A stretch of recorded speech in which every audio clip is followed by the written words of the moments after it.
कि हौसलों की तरकश में कोशिश का वो तीर जिंदा रखना।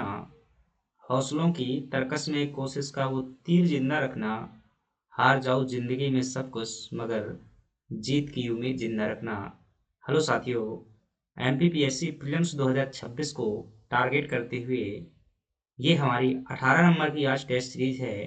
इसके पहले तक हमने कुल 17 टेस्ट सीरीज की हुई है। आज जो है 18 नंबर की टेस्ट सीरीज आपके सामने यह होने वाली है। इसके पहले तक 17 टेस्ट सीरीज जो है हम कर चुके हैं और आज जो है 18 नंबर की टेस्ट सीरीज है। तो चलिए अपनी जो है क्लास की शुरुआत करते हैं। क्लास को जो है रिकॉर्डिंग शेड्यूल में रख रहे हैं। आपको जो है यह क्लास 8-10 पर जो है प्रतिदिन मिलती रहेगी। लाइव करने में थोड़ा सा इंटरनेट कनेक्शन को लेकर के जो है दिक्कत थी, इसलिए हम क्या कर रहे हैं, रिकॉर्डिंग कर रहे हैं। प्रत्येक प्रश्न को विस्तृत तरीके से आपके सामने जो है प्रस्तुत किया जाता है। याद रखिएगा, आपको जो है लाखों में एक बनने के लिए कुछ अलग प्रकार का संघर्ष करना होता है और कुछ अलग प्रकार के संघर्ष में कोई अलग व्यक्ति नहीं होता है, हमारे बीच में ही से एक व्यक्ति होता है जो अलग तरीके का संघर्ष करता है। आपको पहली बात जो ध्यान रखना है, कोई भी कार्य करो सतत रूप से करना है, लगातार करना है, बहुत ज़रूरी है। किसी भी कार्य की पूर्ण होने के लिए ज़रूरी है कि आप शुरू से लेकर के जो है प्रयास लगातार करते रहिएगा। जीत तो एक दिन निश्चित हो ही जाती है जब प्रयास लगातार हो और जब एफर्ट लगातार देते रहते हैं तो एक ना एक दिन जीत निश्चित ही हो जाती है। मुझे आज भी याद है, मैंने जब शुरुआत की थी तो यकीन मानिएगा कि मैं जो है आज से जब शुरुआत की थी तो उस टाइम पर कुछ भी नहीं पता था और आज जो है उस लेवल पर हैं कि जहाँ भीड़ में सब कोई दौड़ रहा है उसमें जो है एक भीड़ का हिस्सा हम भी हैं, जहाँ की जो एक प्रतिस्पर्धा कर सकते हैं, किसी के सामने भी कर सकते हैं। तो आप भी जो है लगातार प्रयास करिएगा, निश्चित रूप से एक दिन उस लेवल तक पहुँच जाएंगे और आपके पास में पर्याप्त समय है। जिम्मेदार पदों पर पहुंचने के लिए इतना आसान नहीं होता कि आप सीधे तौर पर जो है चयनित हो जाएंगे। इसके लिए आपको कठिन परिस्थिति से गुजरना पड़ेगा। परिस्थितियां ध्यान रखिएगा, जितना भी बड़ा आप है लक्ष्य रखेंगे, लक्ष्य उस दिन प्राप्त हो जाता है जब व्यक्ति को वह परख लेता है चारों तरफ से कि अब वह इस योग्य जो है हो चुका है। तो ध्यान रखिएगा, जिस दिन आप योग्यता आपके अंदर आ जाएगी वो आप निश्चित रूप से वो कर लेंगे। तो आप जो है लगातार करते रहिएगा और जो है हम इसी दिशा में एक छोटे से हिस्से के रूप में क्या कर रहे हैं, प्रयास कर रहे हैं। हमारे पास में जो अनुभव है वो आपके सामने क्या कर रहे हैं, शेयर कर रहे हैं। तो चलिए अपने क्लास की शुरुआत करते हैं। ध्यान रखना, क्लास की जो है क्वेश्चन से ज़्यादा व्याख्या महत्वपूर्ण है। इस प्रकार से जो है ये व्याख्या तैयार की जाती है कि जो परीक्षा उपयोगी महत्वपूर्ण तथ्य हैं, टॉपिक का सारांश है, वो जो है आपके सामने प्रस्तुत किया जाता है। तो व्याख्या को हमेशा याद रखिएगा। हो सके तो आप जो है साथ में लिखिए, क्योंकि जब क्लास देखते हैं तो आप लिख सकते हैं, ऐसा नहीं है तो लिख भी सकते हैं और पीडीएफ भी आपको मिलेगा, तो इसको भी पढ़ते रहिएगा। बाकी टेस्ट दीजिएगा। इतनी बार हम रिवीजन करवा देंगे चीज़ों को कि जो है चीज़ें रट जाएंगी। यकीन मानिएगा, जो चीज़ें महत्वपूर्ण है वो चीज़ें बार बार रिवाइंड करवाई जाएंगी। बस हमारे साथ में जुड़े रहिएगा। अभी ये टेस्ट हो जाते हैं, इसके बाद में जो है हम यूनिट वाइज पूरा करेंगे। ये पी वाई क्वेश्चन के अब देखिएगा, जैसे कि हम क्या करते हैं, ये क्वेश्चन जो है पिछली बार आया हुआ है, ठीक है, पिछले परीक्षाओं में आया हुआ है। अब इस क्वेश्चन के जो है आसपास की गहराई हम क्या करते हैं, आपके सामने देते हैं कि जो है इसके आसपास यदि दोबारा प्रश्न पूछता है, एक बात तो निश्चित है कि आपका 20% जो है पेपर है प्रीवियस ईयर क्वेश्चन से जो है आपको देखने को मिल जाएगा। तो 20% क्वेश्चन ये क्यों छोड़ रहे हैं, प्रीवियस ईयर क्वेश्चन को डिटेल से थोड़ा सा कर लेने से आपका जो 30 से 35% पेपर जो है आपसे प्रीवियस ईयर क्वेश्चन के आधार पर ही बन जाता है। तो चलिए समय न जाया करते हुए जो है हम शुरुआत करते हैं। जो है जहाँ पर जैसी बात आएंगी वहाँ पर करते जाएंगे। तो हर बात को जो है समझाने के उद्देश्य से मैं जो है आगे बढ़ूंगा, इसलिए जो है किसी क्वेश्चन में समय ज़्यादा लग जाए उससे कोई दिक्कत नहीं है। तो आप जो है इस बात की चिंता मत करिएगा, क्योंकि चीज़ों को बेहतर तरीके से समझने के लिए समय देना ही होता है।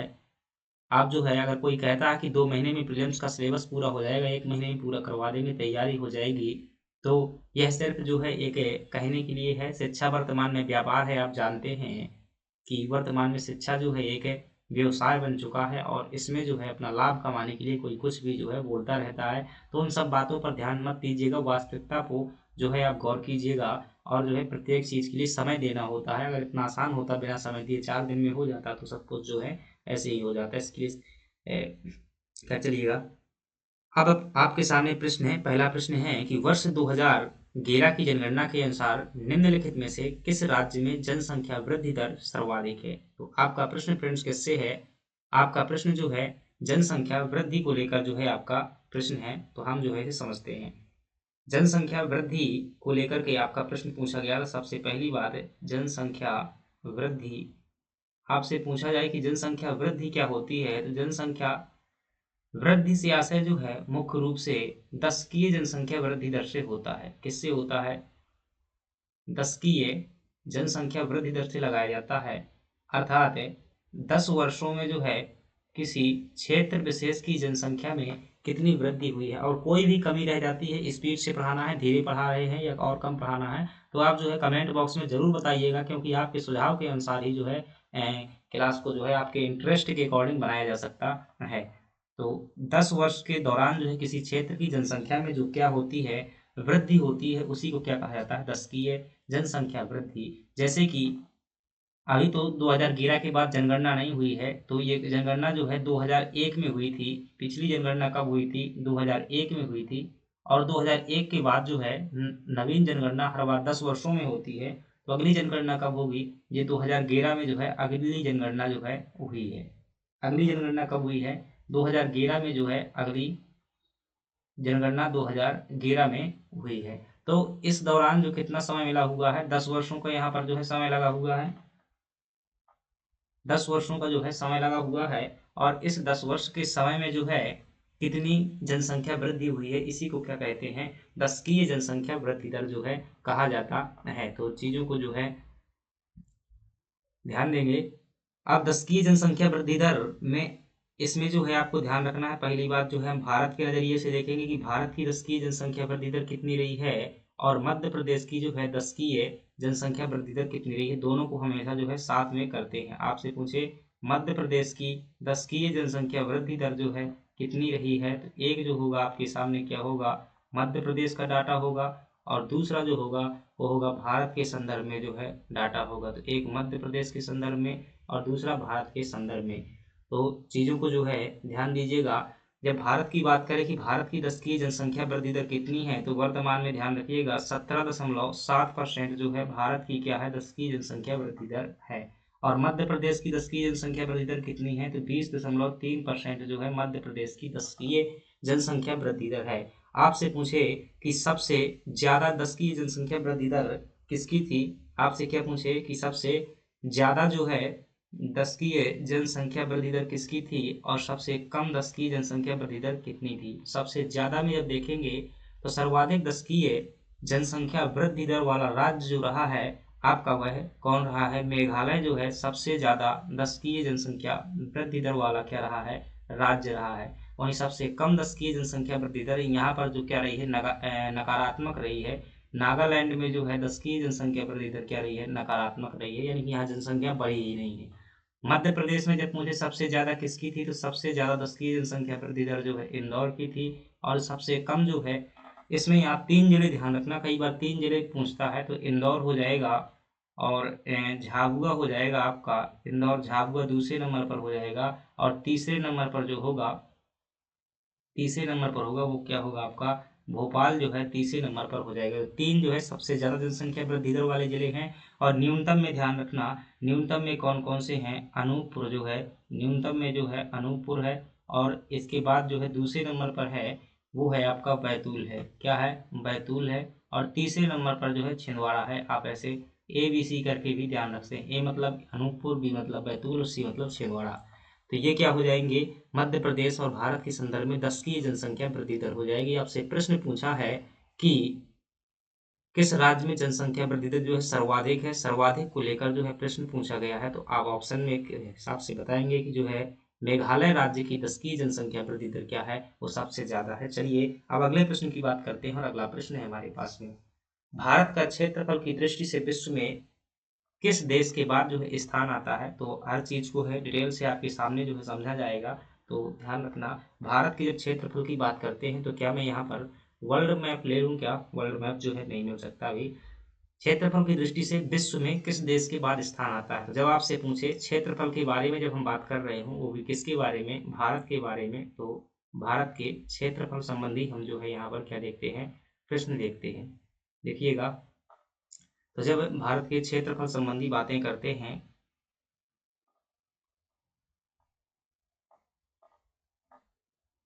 तो इसमें जो है कौन कौन सी बातें ध्यान रखना है आपको।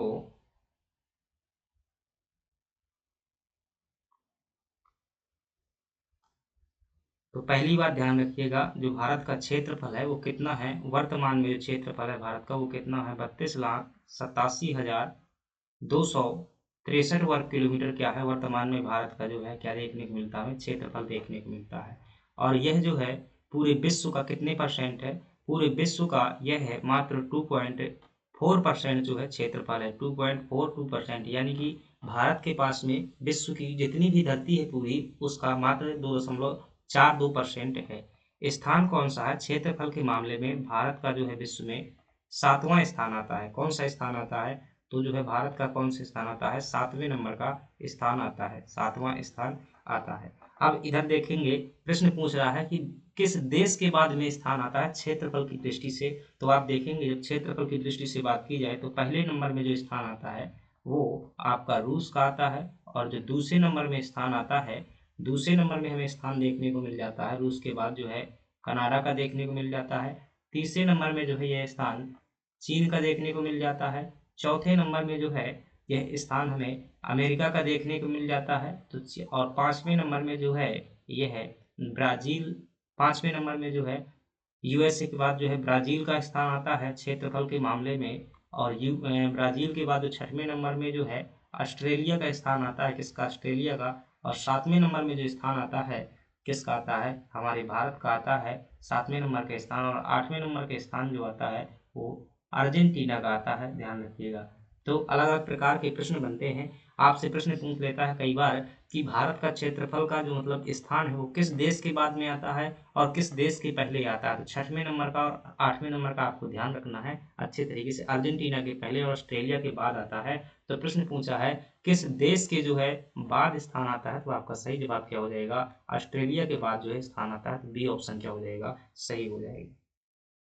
अब आपसे प्रश्न पूछे यदि, क्या कोई दूसरा प्रश्न पूछ सकता है कि भारत में जो है सर्वाधिक क्षेत्रफल में भारत में अगर बात की जाए कि भारत में जो है क्षेत्रफल में क्या स्थिति है, तो आप देखेंगे कि सबसे ज़्यादा क्षेत्रफल जो किसका है, राजस्थान का है। तो राजस्थान भारत में प्रथम नंबर पर है। और राजस्थान के बाद जो है दूसरा स्थान मध्य प्रदेश का आता है। और तीसरा स्थान किसका आता है, महाराष्ट्र का जो है तीसरा स्थान आता है। ये प्रश्न भी देख लेना, ये भी जो है आप समझ लेंगे। अगले प्रश्न की बात करें, अगर आपसे पूछे कि भारत में क्षेत्रफल की दृष्टि से सबसे बड़ा जिला कौन सा है, तब आप क्या बताएं, कच्छ जो है भारत में क्षेत्रफल की दृष्टि से सबसे बड़ा जिला है। यही बात जब मध्य प्रदेश में हम करते हैं कि मध्य प्रदेश में क्षेत्रफल के मामले में क्या स्थिति है, तो आपसे पूछे कि मध्य प्रदेश में सबसे ज्यादा क्षेत्रफल वाला वर्तमान में जिला कौन सा है, तो वर्तमान में अगर पूछे तो क्या हो जाएगा, शिवपुरी हो जाएगा। ध्यान रखिएगा, कब, वर्तमान में क्या हो जाएगा, शिवपुरी हो जाएगा। और आपसे यदि पूछता है कि 2011 की जनगणना के अनुसार कौन सा होगा, तो 2011 की जो जनगणना के अनुसार होगा, 2011 के अनुसार जो होगा वो कौन सा हो जाएगा, छिंदवाड़ा जो है 2011 की जनगणना के अनुसार हो जाएगा। सबसे कम क्षेत्रफल में कमेंट बॉक्स में आप लोग बताइएगा, थोड़ा सा एमपीजी के हम देखते हैं किस प्रकार से है। कमेंट बॉक्स में आप बताएंगे कि मध्य प्रदेश का 2011 की जनगणना के अनुसार, 2011 की जो है जनगणना के अनुसार सबसे जो है छोटा जिला कौन सा है, क्षेत्रफल के हिसाब से बताना है किसका, ठीक है, क्षेत्रफल के हिसाब से जो है आपको बताना है। अगले प्रश्न की बात करते हैं और अगला प्रश्न है, वर्ष 2011 की जनगणना के अनुसार निम्नलिखित में से किस राज्य में महिला साक्षरता दर सर्वाधिक है। देखिए, तो प्रश्न किससे पूछा जा रहा है, आपका प्रश्न जो है महिला साक्षरता दर से है। तो देखिए, जब महिला साक्षरता दर की जब बात की जाए तो साक्षरता दर का मतलब क्या होता है कि कितने लोग जो है किसी भाषा को पढ़ लेते हैं अथवा लिख लेते हैं। साक्षर उसे कहा जाता है जो किसी एक भाषा में क्या कर लेता है, पढ़ भी लेता है और लिख भी लेता है, उसे क्या कह देते हैं, साक्षर कह देते हैं। और भारत में अगर बात की जाए साक्षरता दर की, जब बात करते हैं किसकी, साक्षरता दर की बात की जाती है भारत में, तो देखिएगा और साथ ही साथ में जो है हम मध्य प्रदेश की भी बात करेंगे, ताकि चीज़ें जो है एक साथ रहें। भारत की बात करेंगे और मध्य प्रदेश की बात करेंगे। तो जहाँ भारत में जो साक्षरता दर है, ध्यान रखिएगा, वर्तमान में भारत की जो साक्षरता दर है वो कितनी है, 73% जो है हमें देखने को मिल जाती है। और मध्य प्रदेश की साक्षरता दर जो है 69.30% हमें देखने को मिल जाती है। कितनी? 69.30% देखने को मिल जाती है। ये क्या है? साक्षरता दर है। अब इसमें से देखें, मेल की साक्षरता दर अलग है और फीमेल की साक्षरता दर अलग है। अगर भारत में देखेंगे तो लगभग 82% साक्षरता दर किसकी है? मेल की है। और फीमेल की बात की जाए तो 65% साक्षरता दर किसकी है? फीमेल की है। वहीं मध्य प्रदेश में देखें तो मध्य प्रदेश में 78% जो है किसकी साक्षरता दर है? मेल की है। और फीमेल की बात करें तो लगभग 59% जो है फीमेल क्या है? साक्षर है मध्य प्रदेश में। अब आपसे पूछे कि महिला साक्षरता दर को, तो हम ये वाला कॉलम क्या करते हैं? अलग करते हैं, क्योंकि हमारा प्रश्न जो है किसका है? महिला साक्षरता दर का है। महिला साक्षरता दर इतनी हो गई। आपसे पूछे सबसे जो है ज्यादा महिला साक्षरता दर जो है किस राज्य की है, तो आप क्या बताएंगे? केरल की जो है सर्वाधिक महिला साक्षरता दर है। और केरल के बाद जो है दूसरा स्थान आता है वो किसका आता है? मिजोरम का जो है दूसरा स्थान आता है साक्षरता दर के मामले में। ठीक है। अगर बात की जाए कि सबसे कम साक्षरता दर किसकी है, महिला साक्षरता दर, तो आप क्या बताएंगे? बिहार की जो है सबसे कम महिला साक्षरता दर है। और बिहार के बाद जो दूसरा स्थान आता है वो किसका आता है? राजस्थान का जो है दूसरा स्थान आता है बिहार के बाद। मध्य प्रदेश में अगर बात की जाए कि महिला साक्षरता दर की, फीमेल साक्षरता दर की जो हम मध्य प्रदेश में बात करते हैं, तो सबसे ज़्यादा महिला साक्षरता दर कहाँ देखने को मिलेगी? ये हमें भोपाल में जो है सर्वाधिक महिला साक्षरता दर देखने को मिल जाती है। कहाँ पर? भोपाल में। तो शॉर्ट में देखिए लिख देता हूँ मैं, बीपीएल का मतलब भोपाल रहता है।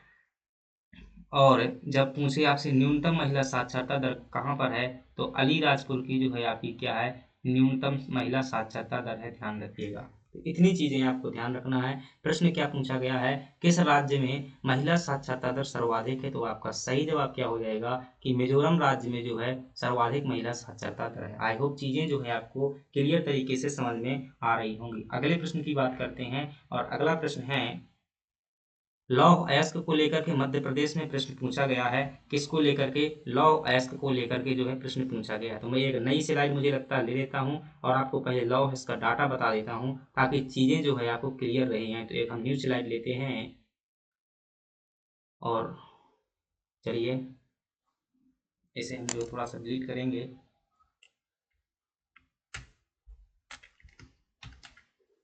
चलिए 1 मिनट और रुकिएगा।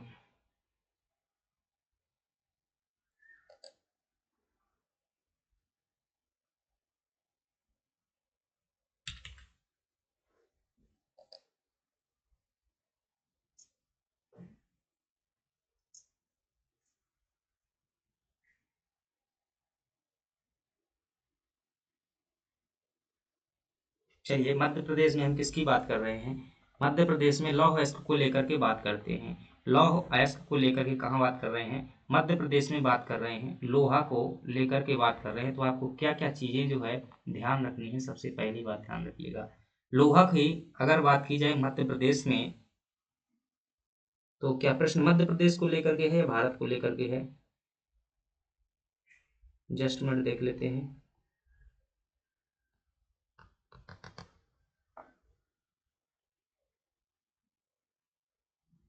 हम्म, भारत में जो है लौह अयस्क को लेकर के प्रश्न है। चलिए ठीक है, स्लाइड ले ली है तो देख लेते हैं।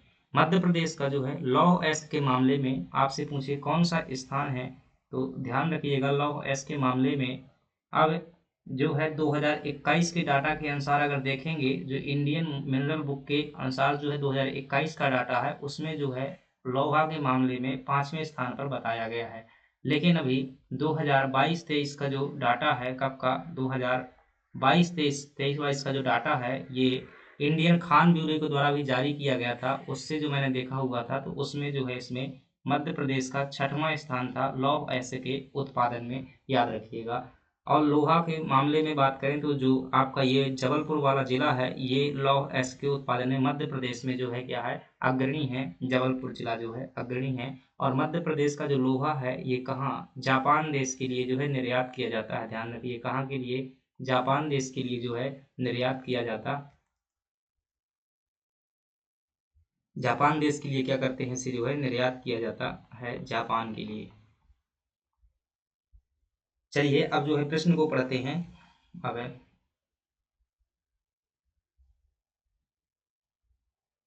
जो हमारा प्रश्न है, प्रश्न ही वाला है।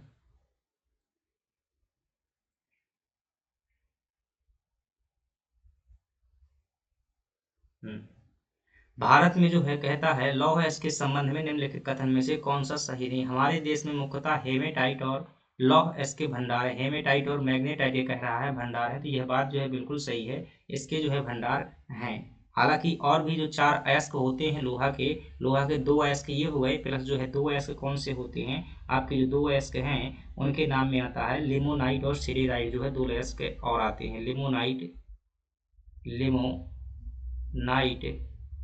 और सिरेराइट।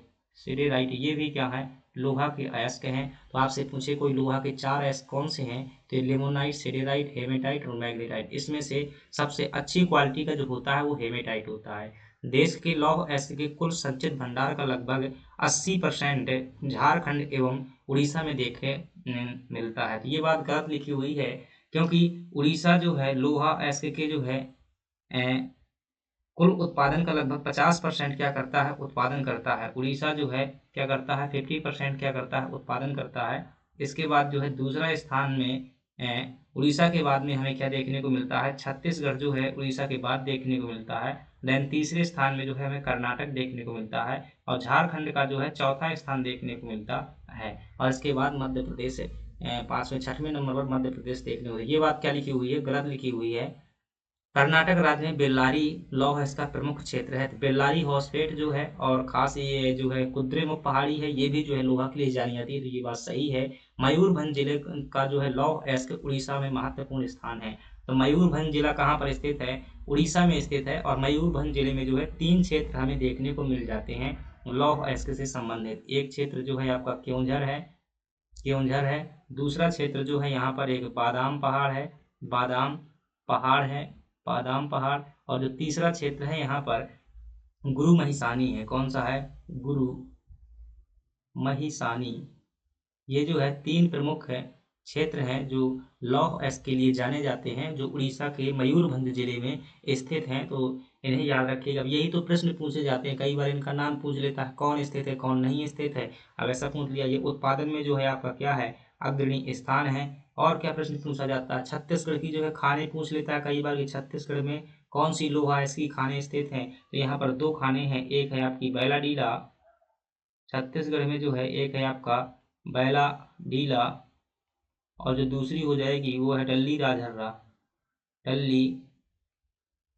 राजहर्रा जो है यहाँ पर क्या है, ये 2 खाने हैं, कहाँ पर, छत्तीसगढ़ में स्थित है। आपका सही जवाब क्या हो जाएगा, प्रश्न पूछ रहा है कौन सा सही नहीं है, गलत पूछ रहा है, तो बी ऑप्शन जो है आपका सही हो जाएगा। चलिए अगले प्रश्न की बात करते हैं, और अगला प्रश्न है,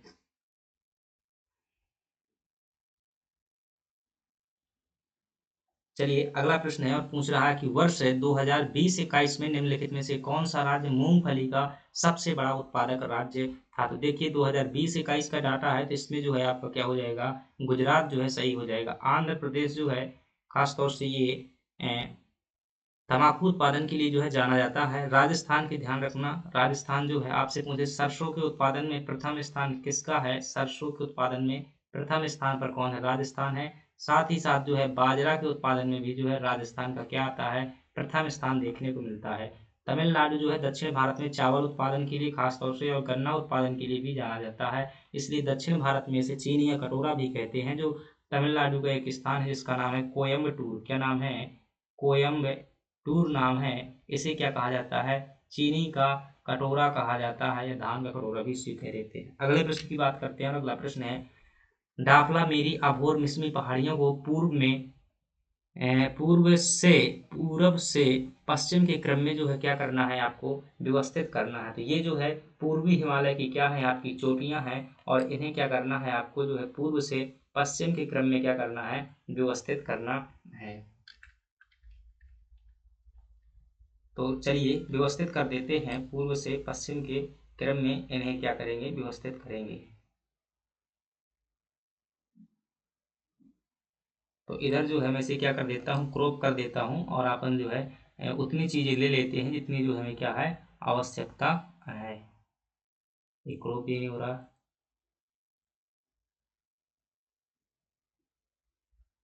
चलिए, हमें पूर्वी भारत की क्या आवश्यकता है, क्योंकि यहीं का जो है हमें मैप चाहिए है।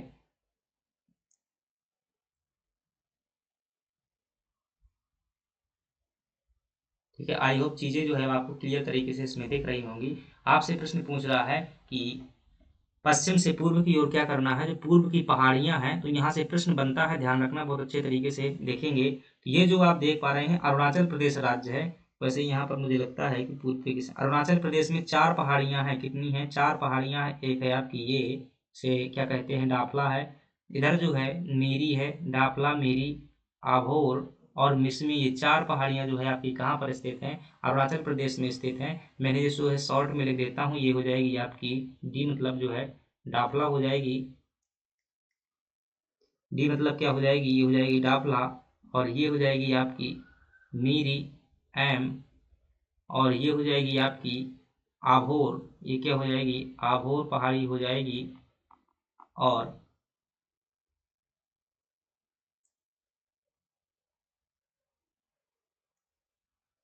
इधर हो जाएगी आपकी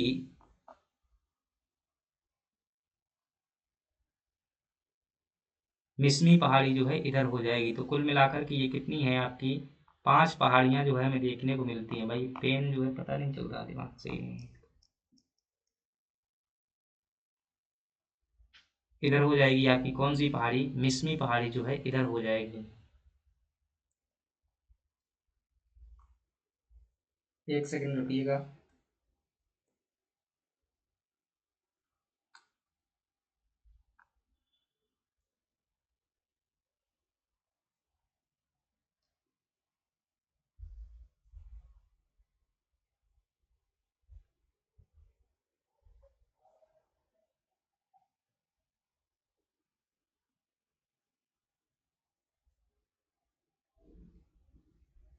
चलिए, ये हो जाएगी आपकी जो है मिसमी पहाड़ी, क्या हो जाएगी? इधर हो जाएगी। तो ये कुल मिलाकर कितनी है? 4 पहाड़ियां हैं। ध्यान रखिएगा, इन्हें क्रम से लगाने के पूछ रहा है। कहाँ से पूछ रहा है? इनको पूरब से जो है पश्चिम की ओर चल रहा है। सबसे पहले क्या आ जाएगी? मिसमी पहाड़ी सबसे पहले आएगी। तो ये ऑप्शन क्या हो जाएगा आपका? गलत हो जाएगा। ये भी गलत हो जाएगा। इसमें बचा 2 ऑप्शन। मिसमी के बाद जो है आबोर देखने को मिलेगी। यहाँ मिसमी के बाद जो है मीरी है, तो मिसमी के बाद आबोर हो जाएगी। तो डी ऑप्शन जो क्या है आपका सही है। अगले प्रश्न की बात करते हैं। थोड़ा सा अगली बात देखिएगा। जो नागालैंड में पहाड़ी स्थित है, तो इसे क्या कहा जाता है? नागा पहाड़ी कहा जाता है। लेकिन ये प्रश्न नहीं आता। इसका प्रश्न आता है कि नागा पहाड़ी की जो सबसे ऊंची चोटी है उसका नाम क्या है? तो ध्यान रखिएगा, माउंट जो सारामती है वो क्या है? नागा पहाड़ी की क्या है? सबसे ऊंची चोटी है। ध्यान रखेंगे। अगली बात करते हैं। जो मणिपुर में पहाड़ियां स्थित हैं उनको किस नाम से जाना जाता है? तो कई बार ये प्रश्न आ जाता है। तो मणिपुर में जो पहाड़ियां स्थित हैं, तो ध्यान रखेंगे, इन्हें क्या कहा जाता है? लैमाटोल की पहाड़ियां कहा जाता है। लैमा लैमाटोल की पहाड़ियां किन्हें कहते हैं? तो आप क्या बताएंगे कि लैमाटोल की पहाड़ियां जो है कहाँ पर स्थित हैं?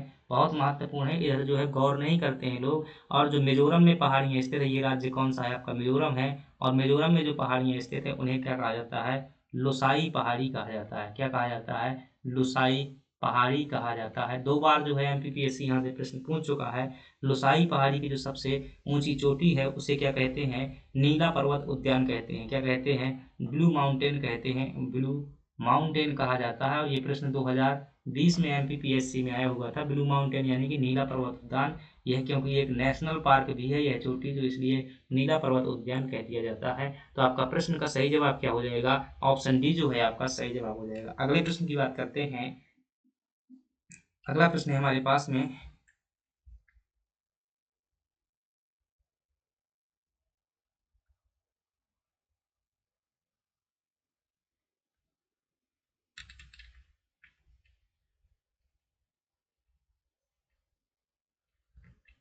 चलिएगा, सुंदरबन निम्नलिखित में से किस प्रकार के वन है? तो सुंदरबन जो है क्या है? एक अपने आप में क्या है? सुंदरबन जो है राष्ट्रीय उद्यान भी है। तो ध्यान रखेंगे, सुंदरबन क्या है? एक राष्ट्रीय उद्यान भी है। ये कहाँ पर स्थित है? तो आप क्या बताएंगे? यह जो है वेस्ट बंगाल में पड़ता है, यानी कि पश्चिम बंगाल में। और यह जो है, ध्यान रखिएगा, एक जो है डेल्टा भी है। और यह डेल्टा जो है ये क्या है?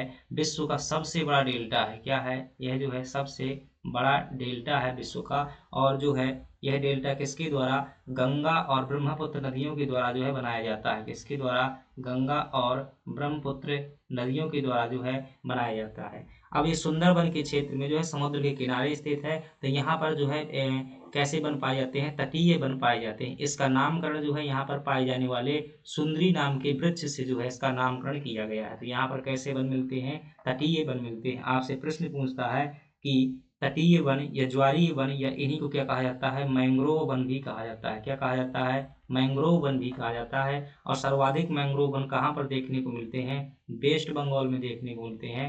और दूसरे नंबर पर जो है आपका कौन सा हो जाएगा, गुजरात में जो है देखने को मिलते हैं। और तीसरे नंबर पर जो है आपका अंडमान निकोबार द्वीप समूह हो जाएगा। क्या हो जाएगा, अंडमान निकोबार द्वीप समूह में जो है सुंदर ये मैंग्रोव वन देखने को मिलते हैं। चलिए अगले प्रश्न की बात करते हैं। अगला प्रश्न है 82 डिग्री पूर्वी देशांतर निम्नलिखित में से किस राज्य से में स्थित है। तो दिए गए ऑप्शन में क्या कह रहा है कि निम्नलिखित में से जो है किस राज्य में स्थित है 82 डिग्री 30 पूर्वी देशांतर। तो चलिए देख लेते हैं। ये आपके सामने क्या है, मैप है। अब इसमें जो है आपको चीज़ें क्लियर ना दिखाई दे तो थोड़ा सा आप क्या करेंगे, क्वालिटी बढ़ा लेंगे, अभी हाल के लिए ज़्यादा कर लेंगे ताकि चीज़ें जो है स्पष्टता से दिख जाएँ। अंततः पीडीएफ में जो है आपको आसानी से दिख जाएंगी। अब इधर जो देखेंगे तो यहाँ से जो है इस प्रकार से क्या आती है आपकी 82 डिग्री 30 पूर्वी देशांतर देखने को मिल जाती है। इस प्रकार से इस प्रकार से इस प्रकार से इस प्रकार से आती है। क्या है, यही है आपकी 82 डिग्री 30 पूर्वी देशांतर। क्या है ये, 82 डिग्री 30 पूर्वी देशांतर है। और यह जो है इंडियन स्टैंडर्ड टाइमलाइन भी है। क्या है, इंडियन स्टैंडर्ड टाइमलाइन है, यानी कि भारत की मानक समय रेखा है। इसी रेखा के हिसाब से जो है भारत का क्या निर्धारित किया जाता है, समय निर्धारित किया जाता है। यह जो है समय निर्धारित करते हैं। तो ध्यान रखें कि कितनी है ये 82 डिग्री 30 जो है आपकी पूर्वी देशांतर है। कहाँ से प्रवेश करती है, तो सबसे पहला राज्य आप अगर आप यहाँ पर देख पा रहे हैं तो उत्तर प्रदेश है। दूसरे नंबर में तो मैं यहाँ लिख देता हूँ, सबसे पहले जो प्रवेश करती है जहाँ पर वो यूपी में है। दूसरे नंबर में कौन सा है, मध्य प्रदेश है। तीसरे नंबर में कौन सा है आपका, छत्तीसगढ़ है। और चौथे नंबर में आप राज्य देखेंगे तो चौथे नंबर में छत्तीसगढ़ के बाद जो है आपका उड़ीसा हो जाएगा, उड़ीसा है। और उड़ीसा के बाद पाँचवें नंबर में जो है आंध्र प्रदेश हो जाएगा। तो आपसे प्रश्न पूछे, इसे भारतीय मानक समय रेखा भी कहा जाता है, इंडियन स्टैंडर्ड टाइमलाइन है। इसी को हिंदी में क्या कहेंगे, भारतीय भारतीय मानक समय रेखा। भारतीय मानक समय रेखा, इससे क्या क्या प्रश्न बनते हैं। पहला प्रश्न बनता है कि भारतीय मानक समय रेखा किसे कहा जाता है, तो आप बताएंगे भारतीय ये जो 82 डिग्री 30 पूर्वी देशांतर है इसी को क्या है, भारतीय मानक समय रेखा कहते हैं। कुल कितने राज्यों से जाती है, तो आप बताएंगे 5 राज्यों से गुजरती है। अगर क्रम से लगाने को पूछता है तो आप क्रम बता दीजिएगा। उत्तर से दक्षिण क्रम पूछ सकता है कठिन प्रश्न बनाने के लिए कि जिस क्रम में गुजरती है उस क्रम में उत्तर से दक्षिण की ओर लगाइएगा, तो आप ऐसे बता सकते हैं। सबसे पहला राज्य जो है आपका क्या है, उत्तर प्रदेश है। और उत्तर प्रदेश के जो है इलाहाबाद शहर से जो है भारत में क्या करती है, ये प्रवेश करती है। कौन से शहर से, इलाहाबाद, इसे वर्तमान में प्रयागराज कहा जाता है। मध्य प्रदेश के एकमात्र जिले यह जो है सिंगरौली से क्या करती है, गुजरती है। कौन से जिले से, सिंगरौली से जो है गुजरती है। तो आपका सही जवाब हो जाएगा, कहता है किस राज्य में स्थित है। तो दिए गए ऑप्शन में अगर देखेंगे तो केवल मध्य प्रदेश से जो है क्या है, भारतीय मानक समय रेखा गुजरती है, बाकी किसी से नहीं गुजरती। एक प्रश्न और पूछता है कि जो ये भारतीय मानक समय रेखा है और जो अंतरराष्ट्रीय मानक समय रेखा है, यानी कि इंडियन स्टैंडर्ड टाइम और जो इंटरनेशनल स्टैंडर्ड टाइम है, यहाँ पर क्या है, अंतरराष्ट्रीय अंतरराष्ट्रीय भारतीय मानक समय रेखा और अंतरराष्ट्रीय मानक समय रेखा के लिए को लेकर जो है समय का कितना अंतर दिखाई पड़ता है। तो इसके मध्य में जो है 5.5 घंटे का जो है 5 घंटा 30 मिनट यानी कि 5.5 घंटे का क्या है अंतर देखने को मिलता है। ये प्रश्न भी आपसे क्या है पूछ लेता है। चलिए इतने प्रश्न ही आपसे पूछे जाते हैं। अगले यहाँ से अगली बात करते हैं। और अगला प्रश्न हमारे पास में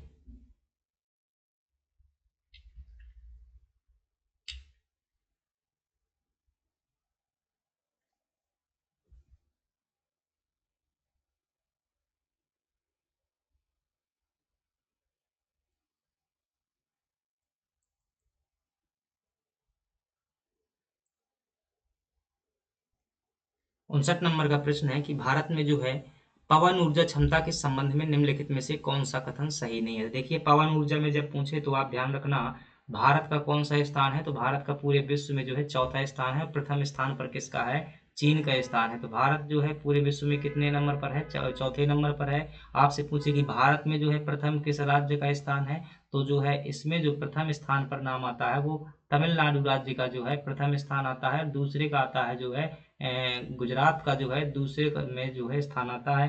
तीसरे का जो है पता नहीं, अगली बात करें इसके बाद अगले जो 8वें नंबर पर है मध्य प्रदेश का स्थान आता है। ठीक है, तो इतनी बातें ये ध्यान रखेंगे कि भारत का पवन ऊर्जा में चौथे नंबर पर स्थान है। प्रथम स्थान तमिलनाडु का भारत के अंदर, और दूसरा गुजरात का, तीसरे नंबर का है आपका 8 नंबर में मध्य प्रदेश का स्थान आता है। ठीक है, भारत में पवन ऊर्जा क्षमता में महत्वपूर्ण वृद्धि हुई है। ठीक है, बढ़ी हुई है। तकनीकी का विकास हुआ है तो बढ़ी है। गुजरात में देश की कुल पवन ऊर्जा क्षमता का लगभग 22% उत्पादन करते हैं। ठीक है, दूसरे नंबर पर आता है तो 22% हो सकता है, क्योंकि 24% कहाँ पर हो रहा है, तमिलनाडु में हो रहा है। तो ठीक है, तीनों बातें सही है। मध्य प्रदेश का पवन ऊर्जा क्षमता में देश में प्रथम स्थान है, ये बात गलत है, क्योंकि इसका स्थान कौन सा है, 8वां स्थान है। डी ऑप्शन आपका सही हो जाएगा। पवन ऊर्जा के बारे में और बात ध्यान रखिएगा, एक बात की जो है आपसे पूछे, पवन ऊर्जा का जो है एशिया का सबसे बड़ा आपसे पूछे संयंत्र कहाँ पर स्थित है, सबसे बड़ा जो है संयंत्र कहाँ पर स्थित है, तो आप क्या बताएंगे कि जो है संयंत्र ये आपका कच्छ में स्थित है। जो कच्छ कहाँ पर है, गुजरात में पड़ता है। दूसरी बात आपसे पूछे कि राष्ट्रीय पवन ऊर्जा जो है आपका संस्थान कहाँ पर स्थित है, तो क्या बताएंगे कि चेन्नई में जो है राष्ट्रीय पवन ऊर्जा संस्थान स्थित है। आपका सही जवाब निकल करके आ गया। चलिए अगले प्रश्न की बात करते हैं, और अगला प्रश्न है हमारे पास में, अगला प्रश्न है कि भारत के मुख्य भूमि के अंतिम बिंदुओं को दक्षिणावर्त दिशा में क्या है, सही क्रम क्या होगा। देखिएगा, भारत के जब अंतिम बिंदुओं की बात करते हैं तो थोड़ा सा यहाँ पर देखेंगे, मैं ऐसे ही बना देता हूँ सांकेतिक रूप से कि भारत का जब आपसे पूछे उत्तरी बिंदु कौन सा है, तो एक ऐसे देख लेते हैं। मुख्य भूमि में पूछ रहा है, ध्यान रखना किसका पूछ रहा है, मुख्य भूमि का। मुख्य भूमि का जो है अलग रहता है, और जो है जैसे अंडमान दक्षिण भर बदलता है, बात कर लेंगे। आपसे पूछे कि भारत का जो है उत्तरी बिंदु कौन सा है, तो आप क्या बताएंगे कि इंदिरा कौल जो है भारत का क्या है, सबसे उत्तरतम बिंदु। कौन सा कौल, इंदिरा कौल, और जो कि कहाँ पर स्थित है, यह जो है जम्मू कश्मीर में पड़ता है। ठीक है, आपसे पूछे भारत का पूर्वी बिंदु कौन सा है, तो आप क्या बताएंगे कि वथु जो है भारत का कौन सा बिंदु है, पूर्वी बिंदु है, और ये कहाँ पर स्थित है, यह जो है आपका अरुणाचल प्रदेश में स्थित है। ठीक है, आपसे पूछे भारत की मुख्य भूमि का दक्षिणतम बिंदु कौन सा है, तो आप मुख्य भूमि में क्या बताएंगे, कन्याकुमारी जो है मुख्य भूमि में बताएंगे।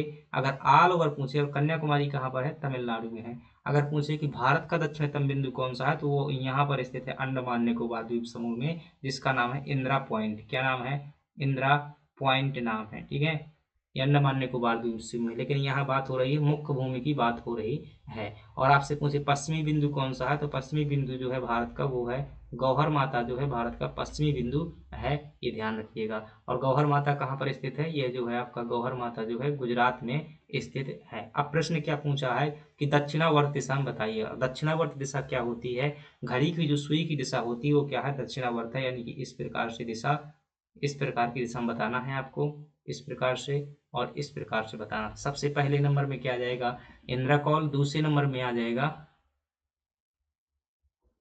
देखिए ऑप्शन जो है यहाँ पर ये वाले ऑप्शन नहीं है भाई। ठीक है, ये ऑप्शन नहीं है, तो जब इस प्रकार का प्रश्न आए तो सबसे पहले नंबर में क्या हो जाएगा, इस प्रकार से आएंगे। सबसे पहले जो है आपका इंदिरा कौल हो जाएगा, इंदिरा हो जाएगा, इंदिरा कौल। और देन इसके बाद जो है दूसरे नंबर में आएगा वो कौन सा आएगा, कीवथु जो है आपका दूसरे नंबर में हो जाएगा। और जो तीसरे नंबर में आएगा वो कन्याकुमारी हो जाएगा। इसके बाद जो है आपका कौन हो जाएगा, कन्याकुमारी हो जाएगा। देन इसके बाद जो है आपका गौहर माता हो जाएगा, गौहर माता हो जाएगा। यही जो है आपका सही जवाब होगा, घड़ी की सुई की दिशा में। बस इनको जो है उल्टे क्रम में लिख देगा, तो जो है 4 ऑप्शन बन जाएंगे। तो आपका सही जवाब क्या निकल करके आएगा, यही निकल करके आएगा।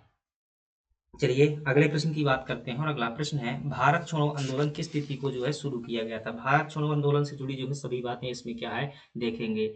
देखिएगा, जब भारत छोड़ो आंदोलन की जब हम बात करते हैं तो एमपीपीएससी ने इसमें जो है बहुत विवाद हुआ था, इसमें भी जो है हाई कोर्ट में क्वेश्चन गया हुआ था। तो यह देखिएगा कि 1942 में 8 अगस्त की डेट की बात करते हैं। 8 अगस्त 1942 को जो है क्या हुआ था समझिएगा, आप खुद आंसर ढूंढ लेंगे कि सही उत्तर क्या होगा। 8 अगस्त 42 के दिन जो है एक स्थान है जहाँ पर है मुंबई, क्या नाम है इसका? मुंबई नामक जगह पर, मुंबई में जो है एक स्थान है, उसका नाम है ग्वालियर टैंक। क्या नाम है? मुंबई में जो है ग्वालियर टैंक एक मैदान है, ग्वालियर टैंक नामक मैदान में जो है, यहाँ पर क्या करते हैं, गांधी जी जो है यहाँ पर क्या दे रहे होते हैं, भाषण दे रहे होते हैं। गांधी जी जो है यहाँ पर भाषण दे रहे होते हैं और वो क्या कहते हैं कि जो है, मेरे प्यारे देशवासियों, हमें पता है कि जब मैं यहाँ पर भाषण दे रहा हूँ, मैं आंदोलन की यहाँ से जो क्या करूँगा, शुरुआत करूँगा, उसके बाद जो है बाहर जाते ही हमें जो है ब्रिटिश पुलिस द्वारा क्या कर लिया जाएगा, गिरफ्तार कर लिया जाएगा। इसलिए यहाँ किसी के जो है आदेश की आवश्यकता नहीं है, हर भारतीय जो है इस आंदोलन का नेता है और वो क्या करेगा, अपने देश की आज़ादी में योगदान देगा। इस प्रकार का भाषण जो है गांधी जी वहाँ पर ग्वालियर टैंक में दे रहे होते हैं। ये समय जो है शाम का है और आंदोलन को जो है, भाषण के बाद जब आंदोलन की घोषणा की जाती है, यहीं से जो है गांधी जी लगभग 9 बजे के समय पर, 8-9 बजे के समय पर, ये 10 बज गया होगा, उस समय पर जो है गांधी जी आंदोलन की क्या करते हैं, घोषणा करते हैं, शुरुआत करते हैं। कुछ उनके शब्द जो है इस प्रकार से थे कि अंग्रेजों भारत छोड़ो, मैं भारत की आज़ादी से नीचे किसी भी मांग पर सहमत होने वाला नहीं हूँ। और अंग्रेजों भारत छोड़ो, और वो भारतीयों को कहते हैं, मतलब ऐसा घोषणा भाषण के रूप में कि करो या मरो, इस प्रकार की शब्दावली का उपयोग करते हैं। करो या मरो ये उनका नारा था। तो यहीं से जो है आंदोलन की शुरुआत हो जाती है और जब ये सभी नेता बाहर निकलते हैं तो वही होता है कि सभी बड़े नेताओं को क्या कर लिया जाता है, तुरंत गिरफ्तार कर लिया जाता है। तो फिर जो है स्थानीय स्तर पर नेतृत्व होता है। उस समय पर मध्य प्रदेश में भी जैसे सुभद्रा कुमारी चौहान ने जबलपुर क्षेत्र में नेतृत्व किया हुआ था, और भी बहुत से नेता थे जो नेतृत्व करते थे स्थानीय स्तर पर, बड़े नेता गिरफ्तार हो चुके थे। तो जब भारत में सुबेरे पता चला था सुबह के समय पर, तो वह तारीख क्या हो चुकी थी, 9 तारीख हो चुकी थी। सभी को सुबह जानकारी लगी थी कि गांधी जी गिरफ्तार हो चुके हैं और देश में जो है एक बड़ा आंदोलन शुरू हो गया है। तो 9 अगस्त की डेट जो है कई जगह मानी जाती है, लेकिन ऑफिशियल जो वो है तो उसमें 8 अगस्त माना जाता है, लेकिन 8 अगस्त यहाँ पर ऑप्शन नहीं है, तो कई लोगों ने 10 अगस्त लगाया, कई लोगों ने 9 अगस्त। 9 अगस्त इसका जो है सही जवाब हो जाएगा। अब जो है इससे जुड़ी हुई प्रश्न कई पूछे जाते हैं, आपसे प्रश्न पूछा जाता है डेट को लेकर के। दूसरा प्रश्न, कहाँ से ग्वालियर टैंक का नाम पूछ लेता है। तीसरा प्रश्न, गांधी जी का ये अंतिम अखिल भारतीय सत्याग्रह आंदोलन था जिसको जो है कभी गांधी जी द्वारा वापस नहीं लिया गया, और इसकी अंतिम परिणाम जो है भारत की आजादी के रूप में हमें देखने को मिलता है। इस समय पर जब है बड़े नेता गिरफ्तार हो जाते हैं, तो जो छोटे नेता हैं उनके द्वारा रेडियो का संचालन किया गया था, भूमिगत रेडियो संचालन। क्या किया गया था? रेडियो संचालन। तो कई बार ये प्रश्न पूछ लेता है कि किस लोगों ने जो है रेडियो का संचालन किया था, तो आप क्या बताएंगे कि एक तो थे जयप्रकाश नारायण द्वारा किया गया था। जयप्रकाश नारायण भूमिगत रेडियो के जेल से भाग गए थे। और राम मनोहर लोहिया जी थे, राम मनोहर राम मनोहर लोहिया, इन लोगों ने क्या किया था, भूमिगत रेडियो का संचालन किया था। और इस समय पर जो है समांतर सरकारों की स्थापना की गई थी। समांतर मतलब आंदोलन के लिए जो है समांतर सरकारों की क्या की गई थी, स्थापना की गई थी। तो ये भी प्रश्न पूछा जाता है कि कहाँ कहाँ पर समांतर सरकारों की स्थापना की गई थी। तो ध्यान रखना, एक तो तमलुक में की गई थी, कहाँ, तमलुक में की गई थी। और ये तमलुक जो है पश्चिम बंगाल में पड़ता है, बंगाल में था उस टाइम पर। और एक जो है सतारा में जो है क्या है, ये समांतर सरकार बनाई जाती है, और सतारा जो है कहाँ पर पड़ता है, महाराष्ट्र में पड़ता है। एक समांतर सरकार जो है बलिया में चित्तू पांडे के नेतृत्व में बनाई जाती है, बलिया। और बलिया कहाँ पर पड़ता है, उत्तर प्रदेश में पड़ता है।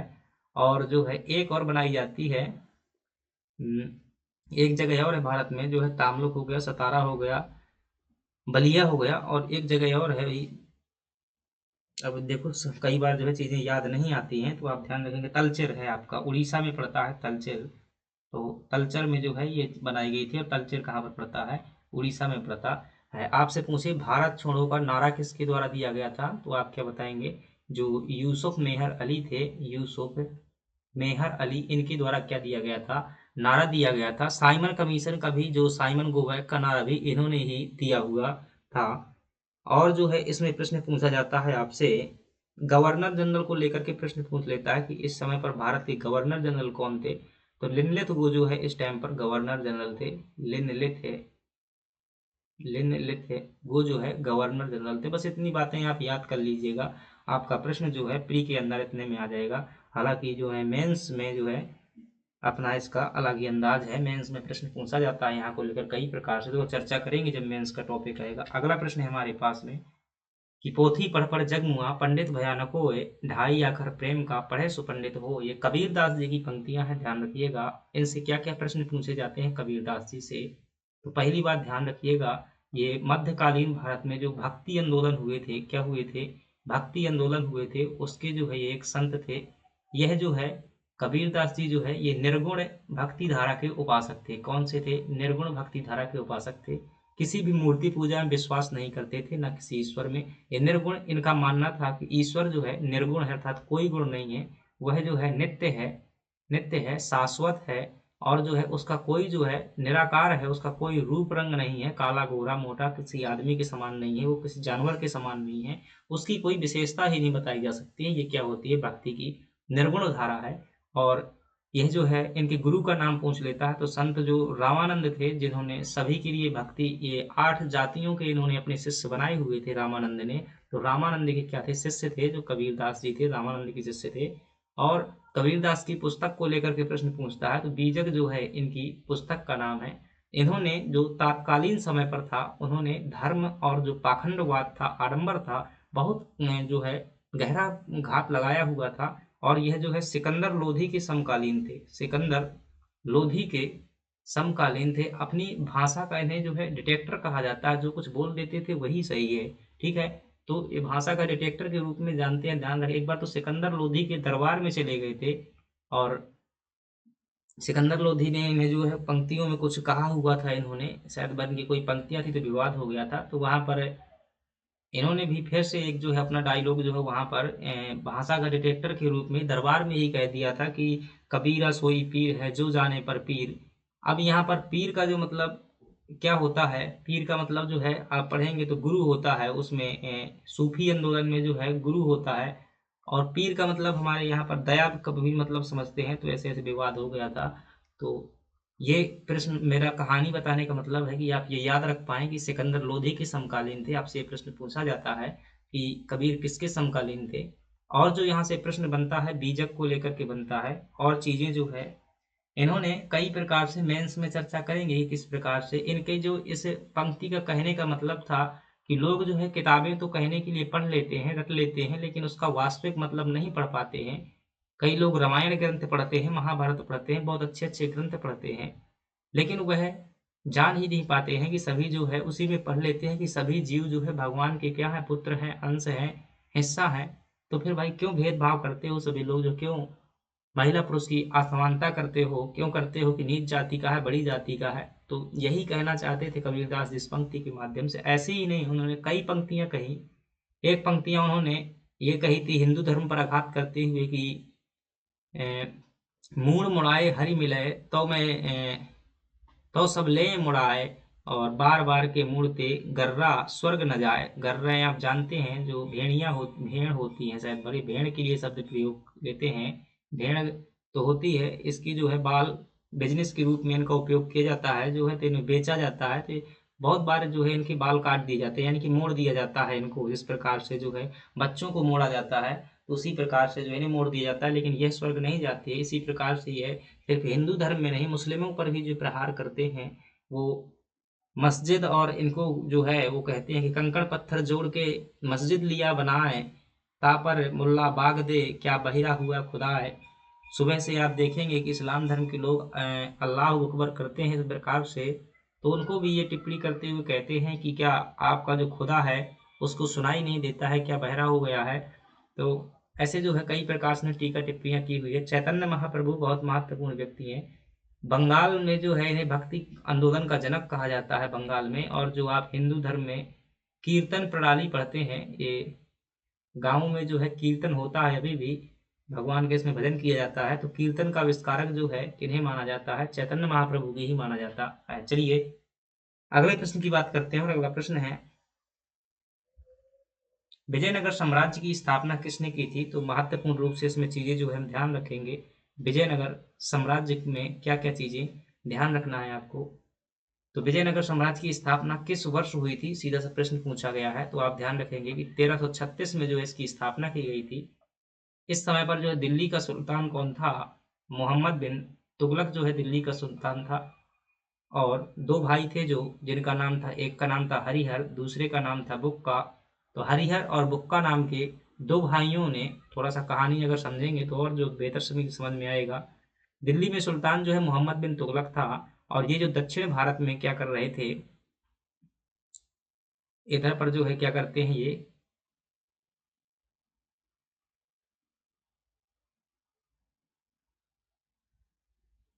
चलिए ठीक है, अब आपको सांकेतिक रूप से समझना है। दिल्ली में जो सुल्तान कौन है, राजा है मोहम्मद बिन तुगलक। और इधर जो है ये वाला राज्य जो होता था, इस राज्य को क्या कहा जाता था, इसी को जो है विजयनगर साम्राज्य कहते थे, ये वाला राज्य इधर का ये।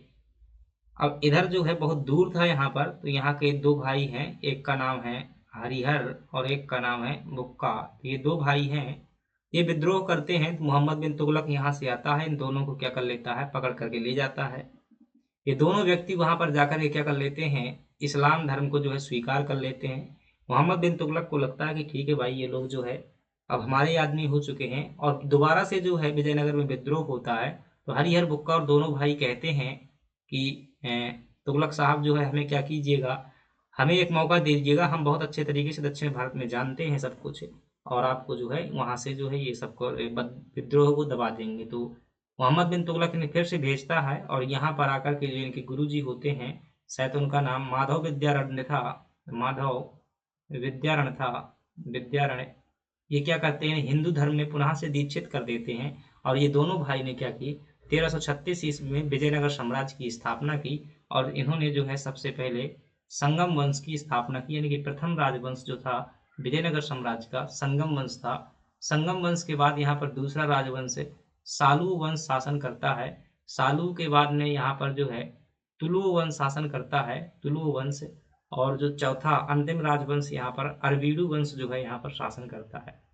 तो तुलु वंश को लेकर के जो है प्रश्न 2 नंबर में आ चुका है एमपीपीएससी में। तो ये क्रम शायद आपसे पूछ ले कभी कि कौन कौन से वंशों ने शासन यहाँ पर किया हुआ, तो इस क्रम में आप याद रखेंगे। विजयनगर साम्राज्य जो है सबसे महान शासक, पूछे कि विजयनगर साम्राज्य का सबसे महान शासक कौन था, तो आप क्या बताएंगे कि कृष्णदेवराय जो है इसका सबसे जो है महान शासक था। कृष्णदेवराय की पुस्तक कई बार पूछ लेता है, तो आमुक्त माल्यद जो है इनकी क्या थी, पुस्तक थी, आमुक्त माल्यद इनकी क्या है, पुस्तक है। और जो है यहाँ पर कुछ यात्री आए हुए थे, तो उनको ध्यान रखना। तो एक यात्री है जो डोमिंगो पायस, क्या नाम है, डोमिंगो पायस, तो ये विजयनगर साम्राज्य में आया था डोमिंगो पायस। और यह जो है कृष्णदेवराय के समय पर आया हुआ था, इसके समय पर कृष्णदेवराय के समय पर आया हुआ था। और एक यात्री था अब्दुल रज्जाक, वह जो है देवराय द्वितीय के समय पर आया हुआ। चलिए अगले प्रश्न की बात करते हैं, और अगला प्रश्न है, दो युद्ध यहाँ पर बहुत महत्वपूर्ण है, मैं नहीं बता रहा हूँ अभी। एक युद्ध है आपका तालीकोटा का युद्ध, ध्यान रखिएगा, तालीकोटा का युद्ध बहुत महत्वपूर्ण है। ये जो है 1565 में हुआ था। इधर जो है मुस्लिम सल्तनत थी, ऊपर बहमनी साम्राज्य था ये, और नीचे जो है विजयनगर साम्राज्य था। तो इन दोनों के मध्य में जो कौन सा युद्ध हुआ था, ये तालीकोटा का युद्ध हुआ था। ये बातें आप ध्यान रखेंगे। अगले प्रश्न की बात करते हैं, और अगला प्रश्न है, चंपारण सत्याग्रह के दौरान नील की खेती किस नाम से पहचानी जाती थी। तो इसे जो है तिनकठिया पद्धति कहा जाता था, जिसका मतलब होता है कि अपनी कुल भूमि के 20/3 भाग पर क्या करना, नील की खेती करना, इसी को क्या कहा जाता था, तिनकठिया पद्धति कहा जाता था। गौर से शब्दों को ध्यान रखना, पूरा जो है इसे मैं समझाता हूँ। तिनकठिया पद्धति, यह जो है बिहार का एक जिला है जिसका नाम है चंपारण, वहां पर चलती थी, और अंग्रेज बगान मालिक जो है से करवाते थे। कालांतर में यह जो है क्या बन गई, किसानों के जो है शोषण का कारण बन गई। अब इसका जो है अंत किया जाना चाहिए था। तो एक व्यक्ति हैं, बहुत लोग प्रयास कर रहे थे लेकिन इसका अंत नहीं हो रहा था। तो एक व्यक्ति थे बिहार में जिनका नाम था राजकुमार शुक्ल। क्या नाम था, राजकुमार, राजकुमार शुक्ल जी थे। और इन्होंने क्या किया, गांधी जी के बारे में इन्होंने खूब सुना था, पढ़ते रहते थे, बहुत प्रभावित थे उनसे, कि दक्षिण अफ्रीका में भी गांधी जो है सफल हो चुके हैं अंग्रेजों के खिलाफ सत्याग्रह करने में। तो इन्होंने क्या किया, गांधी जी को जो क्या किया, अनुरोध किया, और इनके अनुरोध पर जो है गांधी जी कहाँ आए, चंपारण आए। ठीक है, गांधी जी जो है चंपारण आए, चंपारण है। तो छोटी छोटी गलतियों पर गौर मत कीजिएगा, कई बार जो है गलतियां हो जाती हैं, तो गलतियों जो है, इंसान गलतियों का पुतला है, गलतियां होती हैं, हर किसी से हो जाती हैं। तो आप लोग कई कह रहे थे कि भाई कमियां बताना अच्छी बात होती है, लेकिन आप किस अंदाज में कमियां बता रहे हैं वो आपका जो है वो है। तो एक सलाह के रूप में हमेशा कमियां बताते रहिएगा। आपका स्वागत है। राजकुमार शुक्ल के आह्वान पर जो है गांधी जी चंपारण आते हैं। ध्यान रखना, कई प्रकार के यहाँ प्रश्न बनते हैं। यह आंदोलन जो है गांधी जी ने 1917 में किया था। और यहाँ पर जो है जब ये चंपारण आते हैं तो कई लोग जो है गांधी जी को मिलते हैं यहाँ पर। जैसे मुख्य मुख्य नाम पूछ लेता है। एक नाम राजेंद्र प्रसाद गांधी जी को पहली बार यहीं पर मिले हुए थे। राजेंद्र प्रसाद जो संविधान सभा के अध्यक्ष और प्रथम राष्ट्रपति थे, यहीं पर जो है गांधी जी को राजेंद्र प्रसाद के साथ साथ जो है और भी, जैसे जेबी कृपलानी एक महत्वपूर्ण नाम है, जेबी कृपलानी मिले हुए थे। साथ ही साथ महादेव देसाई भी जो है इन्हें यहीं पर मिले हुए थे। ये 3 नाम आप ध्यान रखेंगे। अब ये सभी लोग एक साथ मिलकर के जो है अंग्रेजों के जो है उस क्षेत्र में प्रवेश करते हैं, परंतु इन्हें जो है स्थानीय जो कमिश्नर था उसने जो है रोक दिया जाने के लिए। लेकिन गांधी जी के पास में केसर ए हिंद की उपाधि थी, तो बिना कलेक्टर की अनुमति के जो है गांधी को कोई रोक नहीं सकता था। तो ये तीनों लोग जाते हैं, सभी लोग मिलकर के, मतलब और भी लोग रहे होंगे, तो वहाँ के कानून का ये उल्लंघन करते हैं और वहाँ पर सत्याग्रह करते हैं। सत्याग्रह के बाद जो है आयोग बनाया जाता है अंग्रेजों द्वारा। क्या बनाया जाता है? आयोग बनाया जाता है, और आयोग में जो है जांच की जाती है। अन्यतः जो भी वहाँ की समस्या रहती है उसका अंत किया जाता है। तो ये प्रश्न जो है इतने ध्यान रखना। आपसे एक प्रश्न पूछता है कि गांधी जी का भारत में प्रथम सत्याग्रह कौन सा था? प्रथम सत्याग्रह कौन सा था, कहाँ पर? भारत में जब पूछे तब आप क्या बताएंगे? चंपारण सत्याग्रह था। कब हुआ था? 1917 में। कई बार ये प्रश्न आया हुआ है, किसके अनुरोध पर गांधी जी वहां पहुंचे थे। एक प्रश्न ये आया हुआ है कि कौन गांधी जी से नहीं मिला हुआ था वहां पर। तो वैसी चीजें आप ध्यान रखें। चलिए अगले प्रश्न की बात करते हैं, और अगला प्रश्न है, परमहंस मंडली की स्थापना जो है किस राज्य में की गई थी? तो परमहंस मंडली क्या है? एक प्रकार का ये संगठन है। क्या है? एक जो है संगठन था ये। और ये संगठन जो है कहाँ पर था? ये संगठन जो है महाराष्ट्र में बनाया गया था। कहाँ पर? महाराष्ट्र में। और यह जो है समाज में जो है विद्यमान कमियां, यानी कि समाज सुधार के रूप में जो है कार्य करने के लिए बनाया गया था। किसने बनाया हुआ था ये संगठन? परमहंस मंडली जो है इसकी स्थापना जो है 1849 में की गई थी। और 2 व्यक्ति इसमें शामिल थे। एक का नाम था दादोबा पांडुरंग दादोबा पांडुरंग, प्लस जो है रामचंद्र जयकर जी। क्या नाम था? रामचंद्र जयकर। इन लोगों ने क्या की हुई थी? इसकी स्थापना की हुई थी। कहाँ पर? महाराष्ट्र में। समाज सुधारक के यह जो है मुख्यतः क्या करता था? 2 सिद्धांत थे इसके मुख्यतः, हालांकि और भी थे। एक का नाम था एकेश्वरवाद। क्या नाम था? एकेश्वरवाद। और दूसरा था समानता। इन सिद्धांतों पर ये काम करता था। एकेश्वरवाद के लिए यह जो है एक ही ईश्वर को मानता था, किसी अन्य ईश्वर को मान्यता नहीं देता था। समानता करने के लिए ये क्या करते थे? जो समूह के रूप में खाना खाते थे। क्या करते थे? समूह के रूप में भोजन करते थे।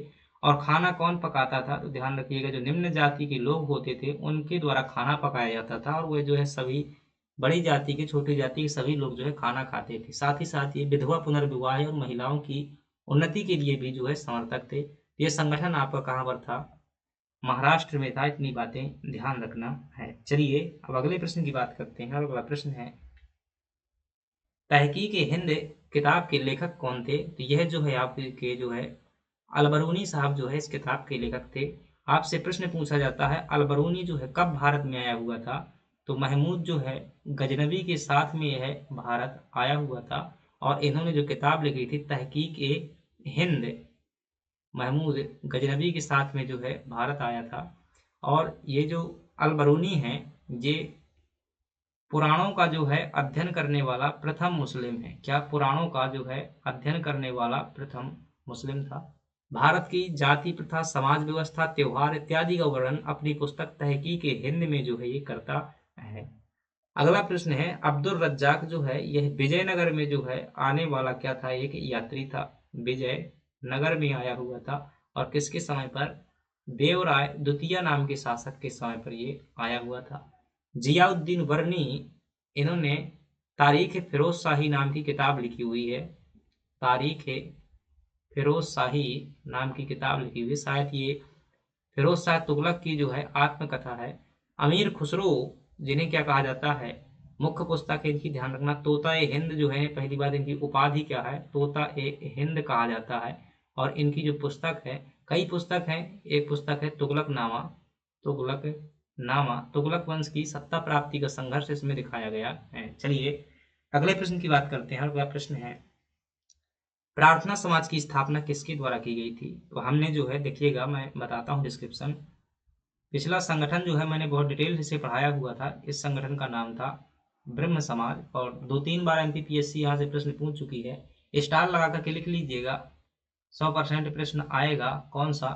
जो समाज सुधार आंदोलन है भारत में, समाज सुधार आंदोलन है, उनसे 100% जो है एक एमपीपीएससी में प्रश्न आएगा। ब्रह्म समाज से पूछ लेता है, कभी दयानंद सरस्वती के जो है आर्य समाज से, तो कभी रामकृष्ण मिशन से पूछ लेता है। यानी कि एक प्रश्न 100% आएगा, चाहे प्री हो चाहे मेंस हो, सभी में आता है। तो हमने ब्रह्म समाज संगठन पढ़ा हुआ था, और ब्रह्म समाज की स्थापना जो है कलकत्ता में 1828 में राजा राम मोहन राय जी के द्वारा क्या है, इसकी स्थापना की जाती है, राजा राम मोहन राय के द्वारा। अब इसका जो है हम जानते हैं कि प्रमुख है, जब राजा राम मोहन राय की डेथ हो जाती है तो कौन बनते हैं? देवेंद्र नाथ टैगोर जो है, ये रविन्द्र नाथ टैगोर के भाई थे। देवेंद्र नाथ टैगोर जो है क्या बनते हैं, इसके प्रमुख बनते हैं। और देवेंद्र नाथ टैगोर के जो बाद है, कौन बनता है इसका प्रमुख? बताइएगा भाई। देवेंद्र नाथ टैगोर के बाद में जो प्रमुख बनते हैं कौन? केशव चंद्र सेन जो है क्या बनते हैं, इसके प्रमुख बनते हैं। और केशव चंद्र सेन जो है क्या चाहते थे कि ब्रह्म समाज का विस्तार पूरे भारत में हो, इसलिए ये क्या करते हैं, सभी जगह भाषण देने लगते हैं, घूमने जाते हैं, और इसी क्रम में यह महाराष्ट्र में जो है घूमने जाते हैं। और महाराष्ट्र में जब ये क्या करते हैं, अपना जो है भाषण देते हैं, कहाँ? जब ये महाराष्ट्र में अपना भाषण दे रहे होते हैं, तो इस समय पर जो है इनसे प्रभावित होकर के दो लोग प्रभावित हो जाते हैं। कौन थे वो दो लोग? एक व्यक्ति थे आपके आत्माराम पांडुरंग, क्या नाम था? आत्माराम पांडुरंग जो है इनसे क्या हो जाते हैं, प्रभावित हो जाते हैं। आत्मा राम, ये कलर जो है मुझे लगता है बाद में दिखता नहीं है भाई, यहाँ तो दिखता है। इसका कलर मैं हटा देता हूँ, दिखता नहीं है, बाद में अभी दिख रहा होगा, ठीक है, लेकिन अभी यहाँ से नहीं, मैं इसे नहीं।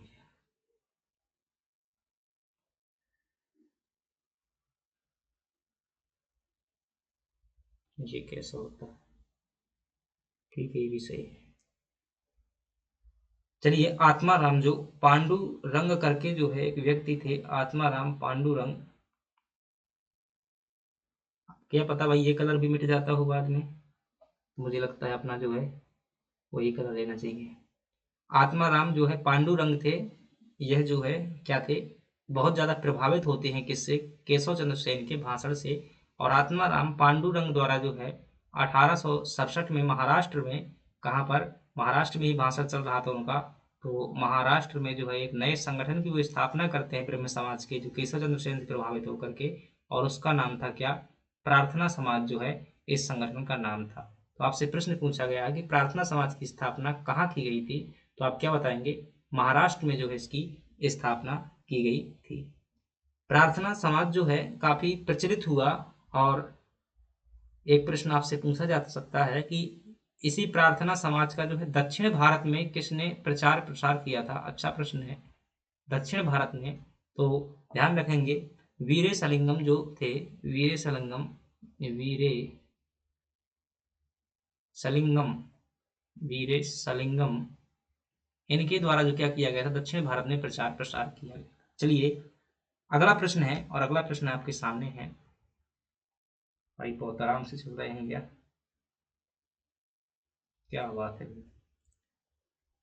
परंपरा के अनुसार अलवारों और नैनारों की संख्या कितनी थी? तो अलवार जो थे, ध्यान रखिएगा, भगवान जो विष्णु के उपासक थे उन्हें क्या कहा जाता था? अलवार कहते थे। और जो भगवान शिव के उपासक थे उन्हें क्या कहा जाता था? नैनार कहा जाता था। और अलवारों की संख्या जो है कितनी हुई है? 12 हुई है। और नैनारों की संख्या कितनी हुई है? 13 हुई है। ये भक्तिकालीन संत थे। तो आपका सही जवाब क्या हो जाएगा? 12 और 63, अलवार 12 63 सही जवाब है आपका ये। अगले प्रश्न की बात करते हैं। अगला प्रश्न है, संथाल विद्रोह के प्रमुख नेता कौन थे? तो ध्यान रखना, यह जो विद्रोह था झारखंड क्षेत्र में हुआ था। और आपसे समय पूछे तो कब हुआ था? 1855 में जो है यह विद्रोह हुआ था। और जो है सिद्धू सिद्धू, क्या नाम था भाई, सिद्धू मुर्मू, सिद्धू प्लस कान्हू, ये दोनों भाई थे, और मुर्मू थे ये, जिसकी वर्तमान में क्या है, हमारी राष्ट्रपति जी हैं। तो सिद्धू और कान्हू मुर्मू दोनों भाइयों ने क्या किया था, इसका नेतृत्व किया था। और अंग्रेजों ने इनकी जो है क्या कर ली थी, जमीन जो है छीन ली हुई थी, इस कारण से इन्होंने विद्रोह किया था। तो आपका सही जवाब क्या हो जाएगा, सिद्धू पर इसमें ऑप्शन है, तो यही हो जाएगा, 1855 में हुआ था। अगले प्रश्न की बात करते हैं। अगला प्रश्न है, निम्नलिखित में से किस स्थान पर बौद्ध गुफाएं स्थित नहीं है। तो आप देखेंगे अजंता, जो कि महाराष्ट्र में है, और यहाँ पर जो है वर्ष 200 ईस्वी से लगा करके 600 ईस्वी के मध्य तक में जो है वकाटक वंश के शासकों द्वारा यहाँ पर जो है गुफाओं का निर्माण करवाया गया था अजंता में, तो यहाँ पर स्थित है। और अजंता कहाँ पर पड़ता है, महाराष्ट्र में जो है ये पड़ता है। बाघ की गुफाएं जो है ये मध्य प्रदेश के धार जिले में पड़ती हैं, और यह भी जो है बौद्ध धर्म की गुफाएं हैं। और यह इनकी खोज जो की हुई थी डेंजर फील्ड नाम के जो है व्यक्ति द्वारा, जो है अंग्रेज द्वारा इनकी खोज की गई थी। तो यहाँ पर भी है। सांची में वर्तमान में तो भाई इतनी ज़्यादा इनके प्रमाण नहीं मिलते हैं, लेकिन जहाँ पर जो स्तूप बना हुआ है, कुछ इतिहासकार मानते हैं कि वहाँ पर पहले गुफाएं थीं। तो ये सभी जगह हैं, लेकिन बालसार जो है इसका सही जवाब हो जाएगा, यहाँ पर कोई गुफाएं नहीं हैं। जातक कथाओं का उल्लेख जो है इनमें देखने को मिलता है, इन गुफाओं में जातक कथाओं का जातक कथाओं का उल्लेख जो है देखने को मिलता है अजंता की गुफा में। जातक जो है बौद्ध धर्म के पूर्व जन्म की कथाएं जो है जातक कहलाती हैं। और यहाँ पर जो है बाघ की गुफाएं हैं, यहाँ पर कुल जो है 5 गुफा हमें देखने को मिलती है। इनको जो है भाई यहाँ से भी प्रश्न पूछा गया था एमपीपीएससी में कि जो प्रथम गुफा थी उसे क्या कहते हैं, ग्रह गुफा कहा जाता है।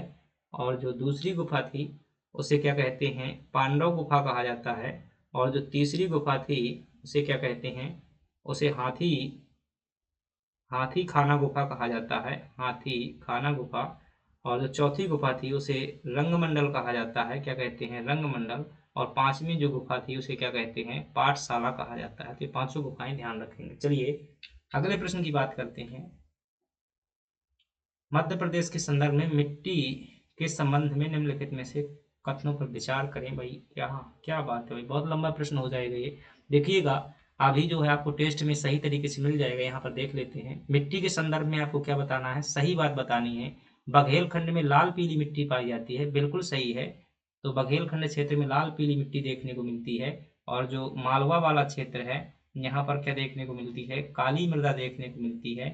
और जो मध्य भारत पठार का क्षेत्र है, मध्य भारत पठार का क्षेत्र है, यहाँ पर जो है हमें जलोढ़ मृदा देखने को मिलती है। कौन सी मृदा, जलोढ़ मृदा देखने को मिलती है।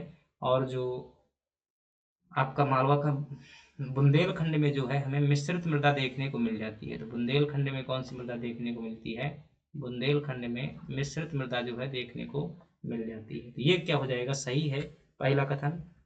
दूसरा कथन, लाल एवं पीली मिट्टी में उर्वरता अधिक होती है, ये बात गलत है। लाल पीली मिट्टी में हो सकता है भाई, धान की खेती जो है इसी में होती है, तो ये ठीक है, ये भी जो है लाल पीली मिट्टी की सही हो जाएगा।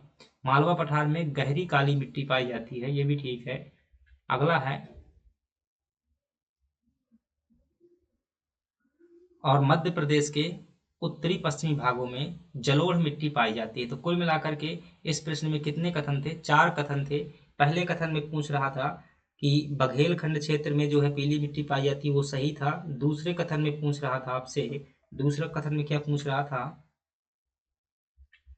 दूसरे कथन में लाल पीली मिट्टी में उर्वरता अधिक होती है, ठीक है। तीसरे में पूछ रहा था मालवा के पठार में गहरी काली मृदा, ये भी सही है। चौथे में पूछ रहा है आपसे कि मध्य प्रदेश के उत्तरी पश्चिमी भाग में जलोढ़ मिट्टी पाई जाती है, उत्तर पश्चिमी भाग में जो है जलोढ़ मिट्टी पाई जाती है, ये भी सही है भाई। उत्तर के भाग में अगर देखेंगे मध्य भारत के पठार में जलोढ़ मृदा पाई जाती है, लेकिन इसमें सभी ऑप्शन तो नहीं है, एक ऑप्शन गलत होना चाहिए। मालवा के पठार में गहरी काली मिट्टी पाई जाती है, लाल पीली मिट्टी में उर्वरता अधिक होती है। ये प्रश्न जो है थोड़ा सा चेंज सा मुझे लगता है। यहाँ पर जो है आप क्या कर दीजिएगा, लाल पीली की जगह पर क्या करेंगे, लेटराइट मिट्टी कर लेंगे। क्या कर लेंगे, लेटराइट मिट्टी कर लेंगे, लेटराइट लेटराइट मिट्टी कर लेंगे, और लेटराइट मिट्टी में जो है उर्वरता बहुत कम होती है, अधिक नहीं होती है, तो ये कथन क्या हो जाएगा, गलत हो जाएगा दूसरा वाला। तो आपका सही जवाब हो जाएगा 1 और 3 और 4 जो है सही जवाब हो जाएगा।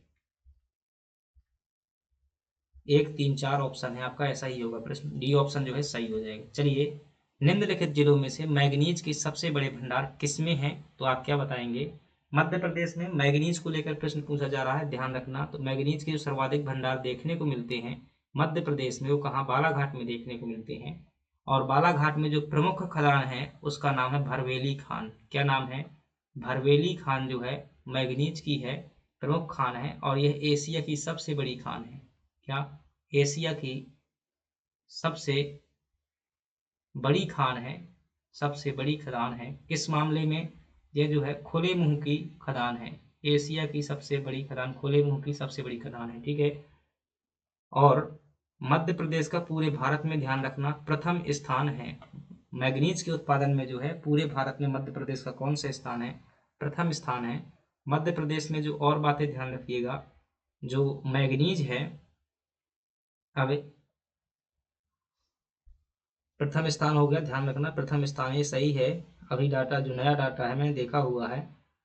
अब इसमें क्या ध्यान रखना है, इसकी जो खदानों को लेकर के प्रश्न ध्यान रखना है, खान को लेकर के प्रश्न पूछा जाता है। अब यहाँ पर तो सभी लोग एक खदान तो पढ़ लेता है हर कोई भाई, लेकिन परीक्षा में अगर निकालना है ना तो सब कुछ पढ़िएगा, इतने में काम नहीं चलेगा। तो आप जो है 4 5 खाने ध्यान रखिएगा।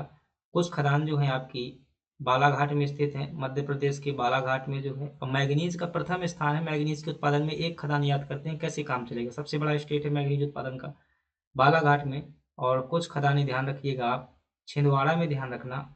और कुछ खदानें आप ध्यान रखेंगे, एक खदान है आपकी कटनी जबलपुर में पड़ती है। कहाँ पर पड़ती है, कटनी जबलपुर में। तो कटनी जबलपुर में जो खदान है उसका नाम है गौसलपुर, गौसलपुर। तो आपसे पूछिए गौसलपुर जो है मैग्नीज की खान है, ये मध्य प्रदेश के किस जिले में स्थित है, तो आप क्या बताएंगे, जबलपुर कटनी की सीमा पर पड़ती है। और जो यहाँ पर है कौन सी, एक तो आपकी हो जाएगी भरवेली की खान हो जाएगी, दूसरी ध्यान रखना तरोड़ी की खान भी कहाँ पर स्थित है, भरवेली हो जाएगी, दूसरी तरोड़ी हो जाएगी, तीसरी आपको रमरमा ध्यान रखना है, रमरमा खान भी कहाँ पर है, ये भी मैं बालाघाट में है। और एक है आपकी मिरगपुर, कौन सी, मिरगपुर। तो ये जो है 4 खान जो है आपको ध्यान रखना है, तरोड़ी, रमरमा, मिरगपुर और भरवेली, ये 4 बालाघाट में ध्यान रखेंगे। कटनी में गोसलपुर ध्यान रखेंगे। और 2 जो है आपको यहाँ पर ध्यान रखना छिंदवाड़ा में। एक खान है आपकी कांची ढाना, कांची ढाना जो है मैग्नीज की खान मध्य प्रदेश में कहाँ स्थित है, छिंदवाड़ा में। और एक है जो है गोबरी, क्या, गोबरी बधोना कहते हैं, गोबरी भी आप याद कर सकते हैं। तो ये जो है इतनी खाने आपको मैग्नीज की ध्यान रखना है। जब इतना ध्यान रखेंगे तभी आपका 100 प्रश्न बन जाएगा। भाई पढ़ते ही हैं तो इस प्रकार से पढ़िएगा ना कि आपको जो पूछना है पूछ लीजिए, तो हम जो है क्या है तैयार हैं। तो इस प्रकार से पढ़िए, मैग्नीज कोई भी खान पूछे आपसे बन जाएगी। चलिए, अगला प्रश्न है कि निम्नलिखित में से कौन सा कथन मध्य प्रदेश की जलवायु के संदर्भ में सही नहीं है। क्या प्रश्न पूछ रहा है कि कौन सा सही नहीं है, ये प्रश्न बहुत ध्यान रखना है। ऐसे जो लास्ट में आता है ना पेपर में, कई बार गलत होता है। शीत ऋतु में उत्तरी भाग में तापमान दक्षिण भागों की तुलना में कम रहता है। शीत ऋतु का मतलब होता है ठंड के समय पर, ठंड के समय पर उत्तरी भागों में तापमान जो है दक्षिणी भागों की तुलना में कम रहता है। तो ठीक है भाई, इसे कह सकते हैं, ठीक है, क्योंकि उत्तरी भाग में जो है हमें कैसी जलवायु देखने को मिलती है, महाद्वीपीय जलवायु देखने को मिलती है। और महाद्वीपीय जलवायु का मतलब क्या होता है, गर्मियों में अच्छी गर्मी, ठंडियों में अच्छी ठंडी। तो जब शीत ऋतु यानी कि ठंडी के समय पर देखेंगे तो वैसे भी जो है दिन छोटा होता है, तो और रात बड़ी होती है, तो ठंड ज़्यादा रही होगी तो तापमान क्या हो जाएगा, कम रहेगा दक्षिण भाग की तुलना में, ठीक है। राज्य का दक्षिण पूर्वी भाग अपेक्षाकृत अधिक वर्षा प्राप्त करता है, दक्षिण पूर्वी भाग, ठीक है, ये भी बात सही है। क्योंकि मध्य प्रदेश का जो ये वाला एरिया है, इधर जो है ज़्यादा वर्षा होती है, इधर वाले एरिया में ज़्यादा वर्षा होती है, और इधर जो है बहुत कम वर्षा होती है, इधर तो सबसे कम वर्षा होती है। तो दक्षिण पूर्वी, दक्षिण हो जाएगा, ये पूर्व हो जाएगा, दक्षिण पूर्वी में जो ज़्यादा वर्षा होती है, ये बात भी सही है। ग्रीष्म ऋतु में मुरैना व दतिया जिलों में तापमान कम रहता है, ये बात तो भाई सरासर गलत है। क्यों, ग्रीष्म ऋतु का मतलब क्या होता है, गर्मी होता है। और गर्मी में कहता है कि मुरैना में जो है तापमान कम रहता है, ऐसा असंभव हो जाएगा। क्योंकि मुरैना पूरा का पूरा भिंड मुरैना जो है ये बालू वाला क्षेत्र है और यहाँ पर गर्मी बहुत ज़्यादा पड़ती है गर्मी के समय पर, तो ये बात गलत है। शीत ऋतु शुष्क होती है, बिल्कुल सही बात है, यानी कि ठंडी के समय पर ज़्यादा वर्षा नहीं होती है, यहाँ पर माहौट के रूप में वर्षा होती है, तो ये भी सही है। तो आपका सही जवाब क्या हो जाएगा? Option C. आपसे गलत पूछ रहा है तो यही वाला है आपका सी ऑप्शन। चलिए आपसे प्रश्न पूछे कि किसने मालवा की जलवायु को जो है सर्वश्रेष्ठ जलवायु कहा हुआ था? तो फैहान ने जो है विश्व की सर्वश्रेष्ठ जलवायु कहा था। अगर आप इंदौर में रहे हुए हैं तो आपको पता भी होगा, बेस्ट जलवायु वहाँ की। बीना नदी निम्नलिखित में से किसकी सहायक नदी है? तो चलिए हम बात करते हैं किसकी, बीना नदी की बात करते हैं। तो क्या क्या यहाँ से प्रश्न आपसे पूछा जा सकता है, तो ध्यान रखेंगे जब बीना नदी की बात करेंगे तो बीना नदी पहली बात ये कहाँ पर प्रवाहित होती है? तो आप क्या ध्यान रखेंगे? सागर में प्रवाहित होती है।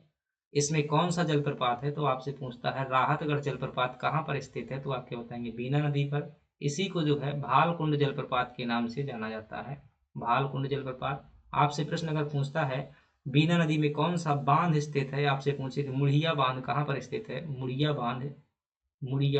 बांध कहाँ पर स्थित है? तो आप क्या बताएंगे? बीना नदी पर स्थित है।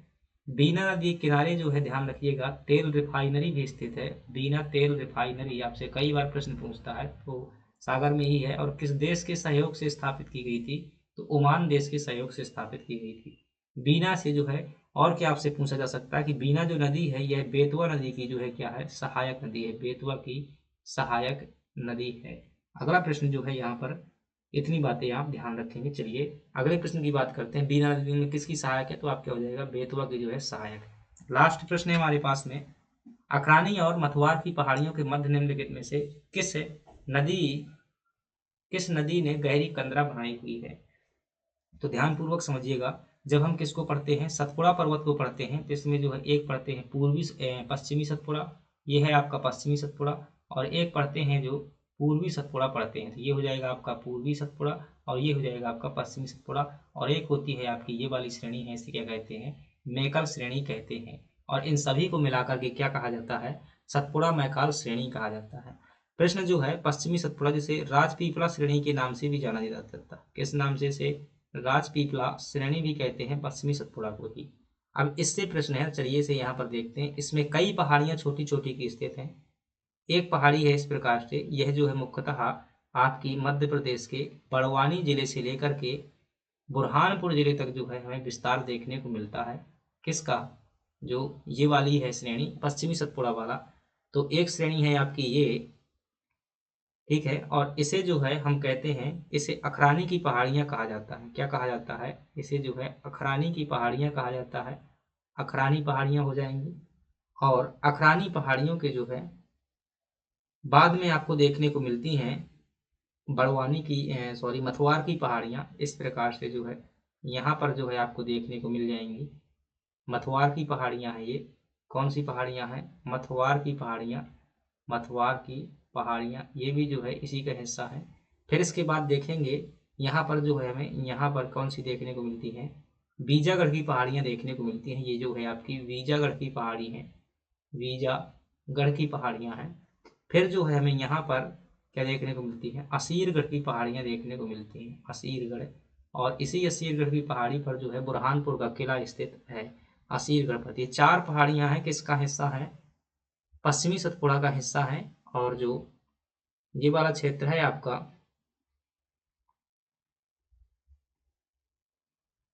यहाँ से जो है एक नदी इस प्रकार से आती है और आप जानते हैं इस नदी का नाम क्या है? नर्मदा नदी है। और इस प्रकार से आती है, इस प्रकार से, इस प्रकार से, और इस प्रकार से प्रवेश करते हुए एक गुजरात महाराष्ट्र में से चली जाती है, ठीक है।